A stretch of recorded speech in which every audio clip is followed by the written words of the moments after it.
Hello everybody, and although today is not International Women's Day, we are recognising it, given that it is the Rotary meeting prior to International Women's Day, which is Monday the 8th of March.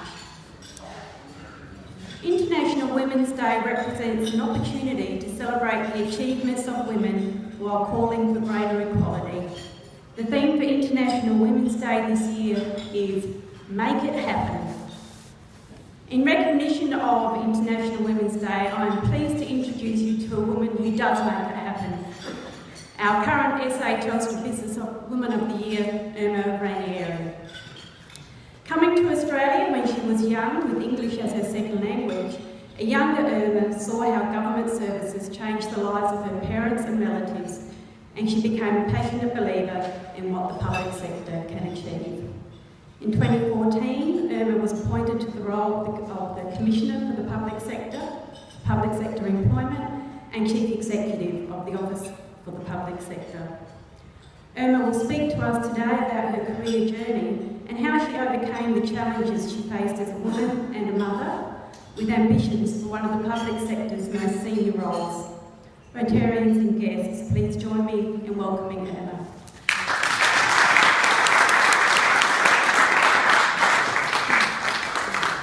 Thank you very much, and it's a very humbling experience to come to such a prominent group of people, but I have to say thank you very much for the warmest welcome in just coming through the doors. And I heard people speak here about the ethos and culture and the values, and I'll probably be talking mostly about what that actually means for me and why that's been important in my own journey. I had a really good speech prepared. I often ditch the speech and actually try and talk to people in groups about my own personal journey. It's also an honour to be speaking during International Women's Day week. I'm very passionate about equality and what that actually means, and I guess it will start by me talking a bit about that journey and how I've come to be in this position. I think if you had told me many years ago that I'd be standing before a group of people as the Commissioner for Public Sector Employment, I would have said you were smoking something, and that wouldn't happen. So we can actually make it happen, but we all have to work together. And gender equality, and in particular women in leadership roles, is very dear to my heart.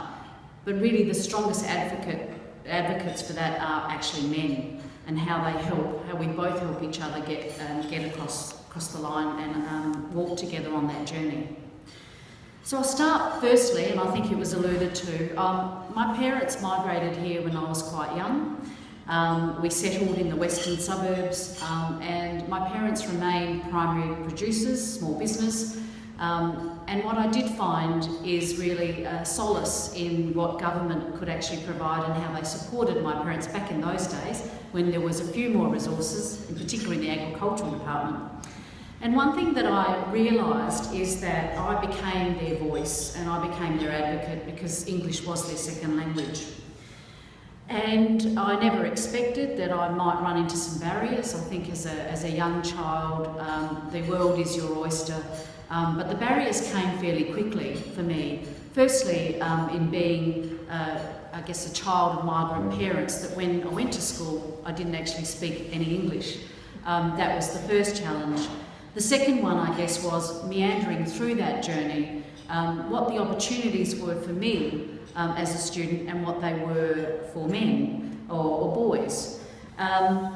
What you do remember along the way, of course, is that one or so person that actually becomes your voice or your advocate. And I have to say there have been many men along the way that have become that voice for me when I needed it. So I'll sort of journey quickly into my high school years and I was a graduate of Henley High, for anyone that went to Henley. And there was a very big sort of migrant population there, and we were well integrated into the community. But one of the things that comes with my own cultural background is the expectations of my parents for me to do nothing more, and this was genuine, than have children and be a mother, which I enjoy and was one of my priorities. But I also wanted to have a career, but that wasn't quite on their agenda. So I journeyed into high school by picking subjects that were basically business orientated, so typing and the rest of it. And my first lesson was that once I'd done that, the messages from school was that I shouldn't continue on beyond that year 11, go and be a secretary, be a good mum, whatever it was. And that was the first, I think, hint that my parents got that she's not going to do what we think she's going to do. So I challenged the school system and said, look, I'd like to pick up a couple of extra subjects and go on and do university if that was possible, much to my parents' dismay. I did pick up a couple of histories. This one I love to talk about. I picked up Australian and modern European history. One would think that I was excellent at modern European. I topped the school in Australian history and enjoyed it thoroughly. Because I started to see what a kind of democratic institution and environment and the public sector could actually do from a country, when I was born in a place called Macedonia, which was the northern tip of Greece, and it was very poor. And so we were coming from very working class background, and I saw lots of opportunity. Didn't stop there in terms of challenges, so I did pass what was matriculation then. I got accepted into university and was really keen on being a clinical psychologist.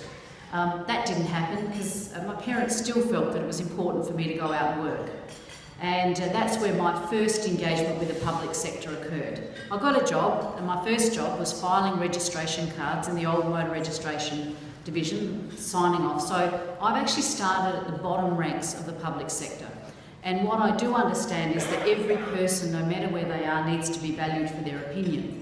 And I remember that journey, and my mentor along the way said, why don't you seem to like people, you seem to have wanted to do the psychology, go on and do some further studies, and I did, in business management. I actually had, and that mentor helped me along the way to get positions across the public service. So at a very early age, I became quite a senior public servant, and I meandered in nearly every government department. So I was involved, I guess, in the transitional time in Department of Correctional Services. So I was there at the time that we introduced women as correctional officers. And that was trailblazing stuff. It was a very difficult environment for a very young public servant. But what I did know was a very important mission to actually start to reprofile what the public sector was actually doing in areas where we were making contributions to people that may be even more marginalised by society. What were we doing to rehabilitate? What were we doing to people that were volunteering and helping? So I'm very proud to say that that was one of my very first achievements, was to look at reprofiling who we were employing and how we were viewing, I guess, recidivism and what we do in the prison system. I then meandered through into other agencies, but what I did find, given we're talking about the International Women's Day, is that at that time I also decided that we would have our first child. And I was still, I guess, in a sector where, you know, we were able to progress, but I found that the moment I had children, people were viewing me differently in terms of my career. And I had a very quick run up to senior levels, but then it stopped. And I do believe that there is a glass ceiling. So once I had children, I think others were making decisions about where I could work. And then I found conditions within the public sector weren't necessarily conducive to anyone that wanted to do the caring role plus actually work at the same time. So I became a bit of an advocate for, not a bit, a very big one, for part-time conditions, for work and life conditions across the public sector. But what I did find is that it was difficult to then progress to the next level, being part-time and looking after my children. What I found also was the conditions of employment around the 24/7 work ethos, the way meetings were actually run, the inclusiveness or lack thereof of diversity. And what I did find is if we didn't actually have that in the organisation, we weren't responding to the citizens of South Australia that we were serving, because all of them were men, women, people that were migrants, that were looking for services, and those that we provide those social services to, and volunteer groups like this. How does the public sector interact with those? So I actually found that was actually a significant sort of driver for me to actually say diversity counts, not because it's a nice thing to do, because from a productivity and from a service delivery perspective, it was very, very important. I then meandered, and so I think I've worked in nearly every government organisation, and then went off to work at the University of South Australia, did some transforming of programs, but my career actually plateaued a fair bit as I was decided to actually work part-time up until my children were teenagers, and I felt that was important. I was also volunteering a lot of my time to kindergartens, schools, went on school boards, you would all know the story, and also became a very strong advocate for adults with intellectual disabilities. There's a personal story to that. I am a guardian to 2 adults with intellectual disabilities, and I have a very strong view that we need to support those with a disability and those that are not able to advocate for themselves to be integrated, I guess, into the community as best as possible. But I have a personal connection with Peter and Helen. So I worked tirelessly during the time I was home with the children to establish a community-based group that were looking at actually keeping adults within the community rather than in institutions. And I continue to advocate for adults with intellectual disabilities and have been on the Barkuma Industries Board for over 7 or 8 years. I had to come off because of the busyness. One of the things I did want to talk about is how I then meandered to get the Telstra, which is a bit overwhelming at the moment, getting the Telstra Business Woman of the Year award. And as any good woman, you kind of think, well, I've done nothing more than anyone else. But it's actually a voice for women that strive to do things differently and to actually get that voice heard at different levels. And for someone in the public sector to have won it, I'm particularly proud. It is the largest employer in South Australia, and whilst I think we've got lots to do, it actually it makes a very significant difference to groups like this. It's a big deal, in terms of how we deliver services, how we partner with not-for-profits and the rest of it. So how did I get to be where I am? One of the things that I did, I guess, when I did go full-time, the doors opened. I was the very first job share arrangement in government. So I advocated for that. So I remember saying, look, I think it's wrong to not be able to get to an executive level. And really the paradigm then was you're full-time or you stay at the level you're at. And I basically wanted to, I believed I had the skills, and I did. I worked for SA Ambulance for about 3 years full-time, but I still wanted to balance the work and life. But it wasn't actually to look after my children. I started to run a consulting business. So it's the innovation that was occurring. I think the richness of being able to job share was really important. So what we did was actually advocate to the government agency that we would actually put in an application to job share at an executive level. And they thought that was a bit of a hoot. So I think it wasn't because they were very committed to it. What they saw was a business case and said, oh, well, let's give this a go. We gave it a go, and it was one of the most successful trials that we actually had in government, which actually then paved the way for many more flexible arrangements across government.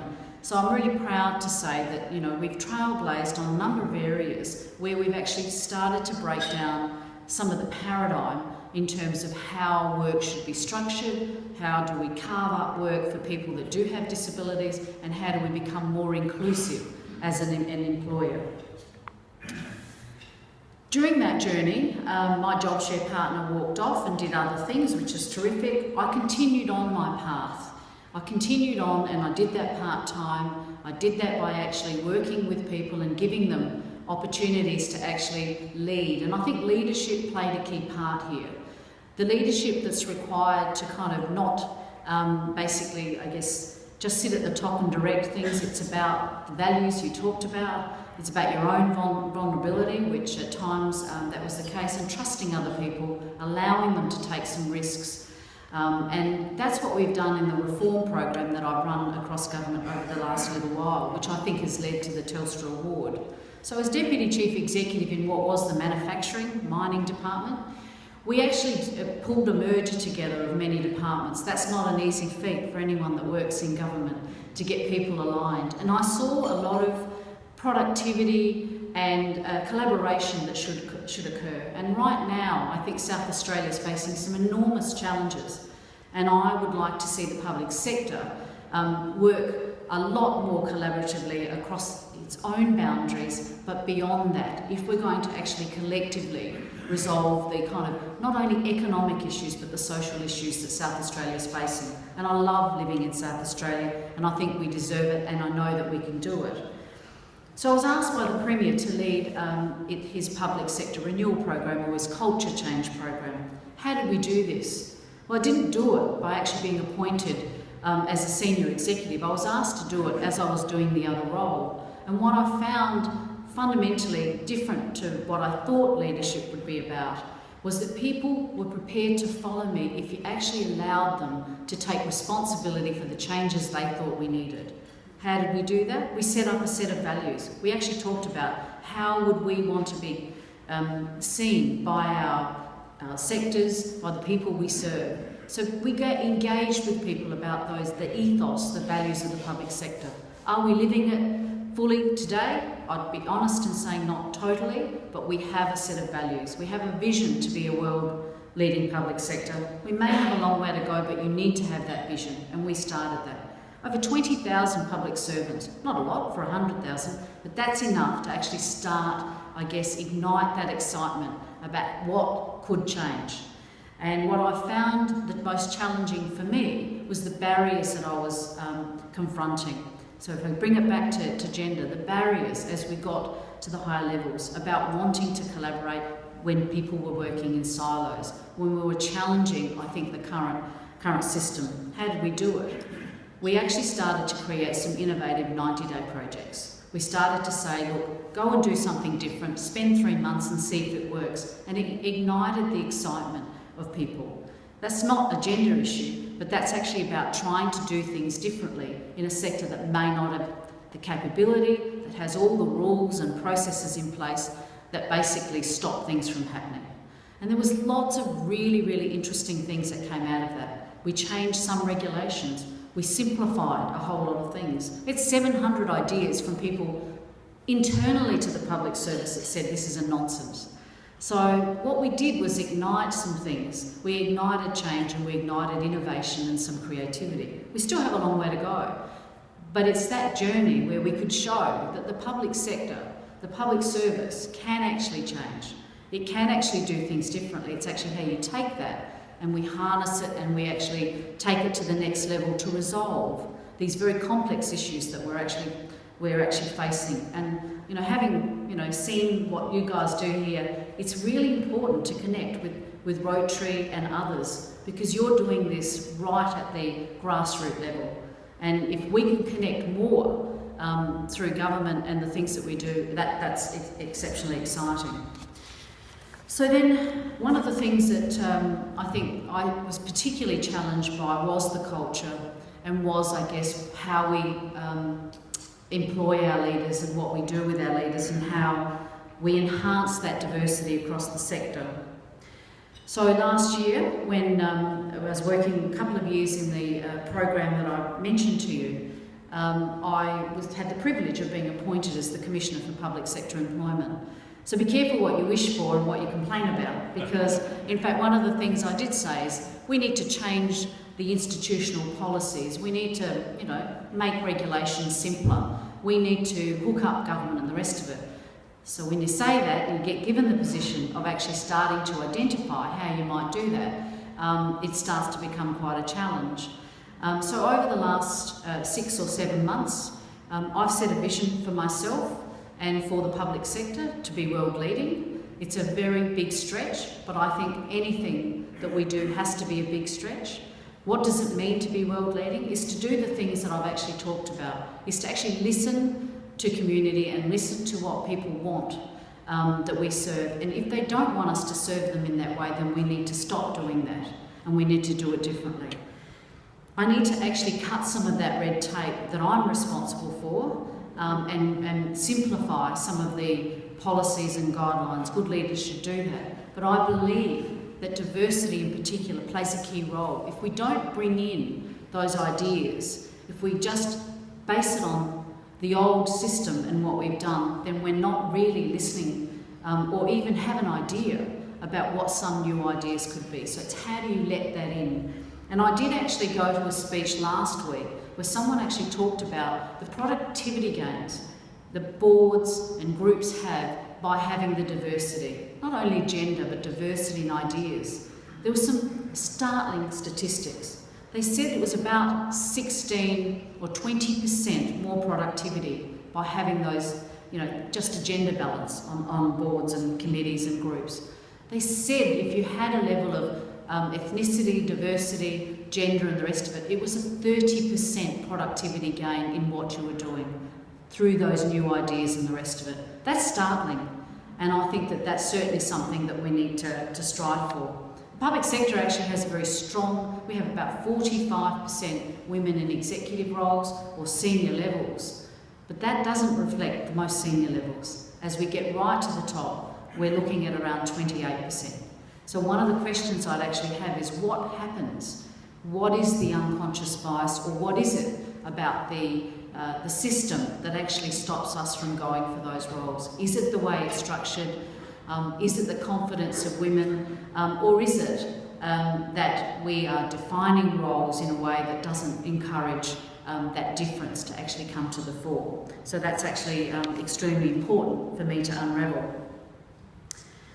I also talked about work, one of the things that we need to unravel. Community, I think, have to struggle through organisational cultures, struggle through structures. Who do you need to talk to? How we serve. That happens within the public sector as well. So one of my challenges as the Commissioner is to make sure we break down some of those barriers and have what I'm calling a service charter. So everyone knows who they can go to, and if you can't get that resolved, how do you get that recovered? And if you can't get it recovered from that department, is there a one-stop shop where you can actually get your voice heard and then actually respond? And I think that's actually the biggest challenge for a very big employer like the public sector.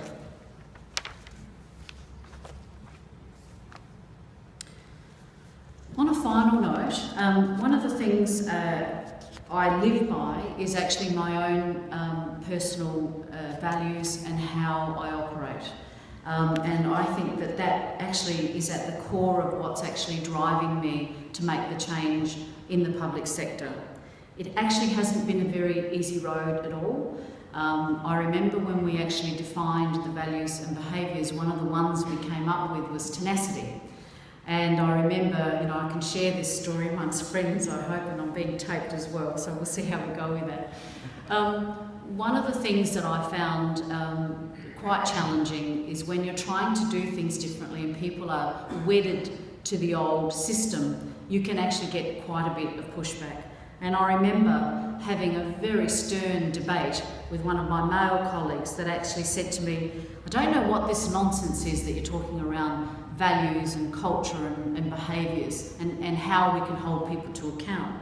And I said the first thing is that we actually need to demonstrate that as leaders ourselves. We need to actually be walking the talk when it comes to that stuff, and we can't be saying that we'll serve or that we'll actually simplify things if in fact we complicate things. But I tell you what tenacity means for me. I said over the last 2 years I've been dealing with the reform program. I shouldn't be dealing with this on my own. This should be a journey that we do together. I think collective leadership is the way to change things.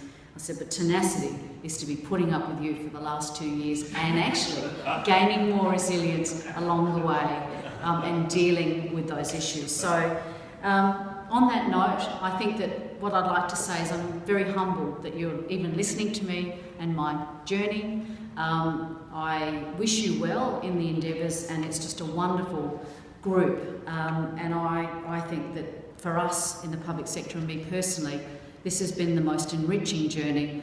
But from all those mistakes and all those challenges, I have actually learnt the most. So if it's been easy, you will not learn. It's not easy. We're nowhere near being perfect at all, and I can see the smiles in the room, but we are prepared to give it a go, and I'm prepared to take the people that want to give it a go and make the change along the journey. And I think it's everyone's business, not just women. But thank you so much for having me here on this week. Thank you.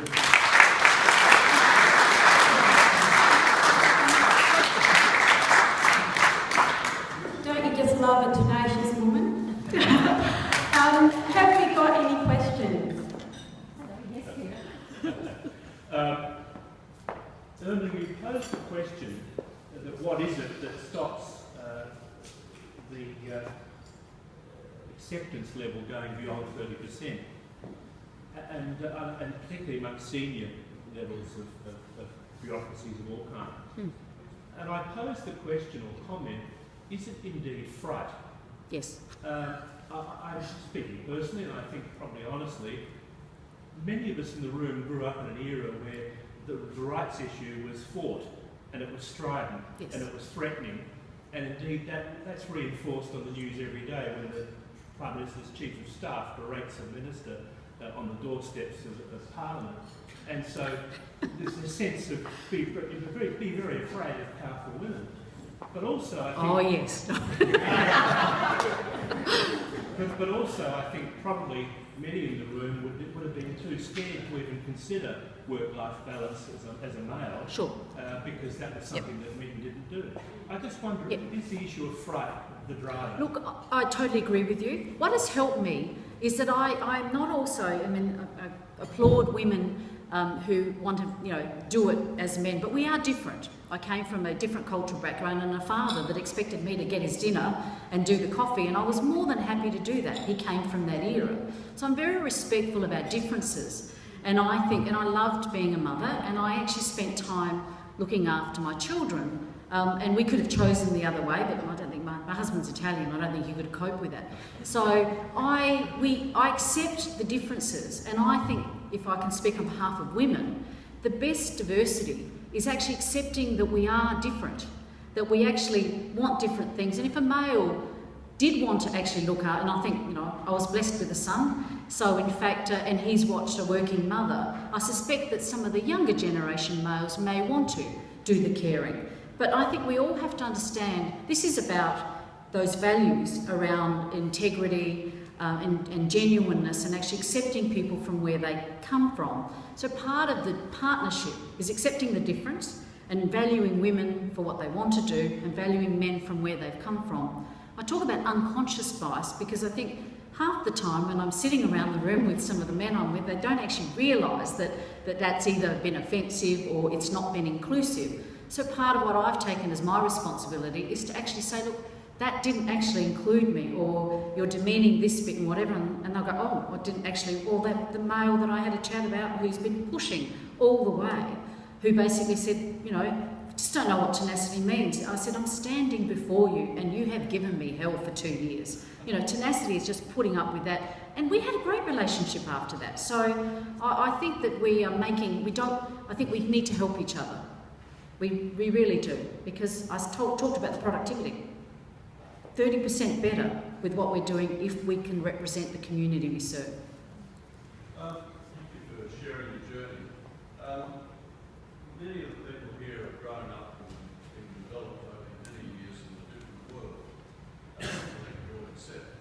I'm interested in your views in the equality area. How do you think in the longer term, as distinct as short term, that the quota system of appointments is a good thing or a bad thing?